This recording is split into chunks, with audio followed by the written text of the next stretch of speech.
আইনজীবীরাও হতবাক। তারা বলছেন, বহু আসামি দেখেছেন, কিন্তু এরকম বিকারগ্রস্ত আসামি কোনোদিন তারা দেখেননি। যখনই দেখা যায় সমাজের কোনো মানুষের কাছে অগাধ টাকা পয়সা থাকে, তাদের টাকা পয়সার কোনো ঘাটতি থাকে না, তাদেরকে ব্যাকিং দেওয়ার মতো যথেষ্ট টাকা পয়সা এবং লোকজন থাকে, তখনই মানুষগুলো বেপরোয়া হয়ে যায়।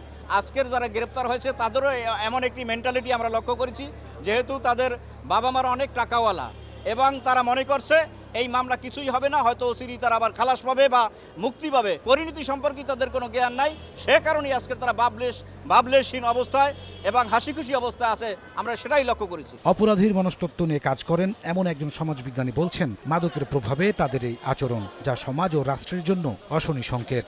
মাদক দ্রব্যের সাথে সম্পৃক্ততার কারণে কয়েকজন তরুণকে গ্রেপ্তার করা হয়েছে এবং পুলিশ যখন তাদেরকে নিয়ে যাচ্ছে তাদের মধ্যে কোনো রকমের কোনো উৎকণ্ঠা নেই, কয়েকজন হাসছে।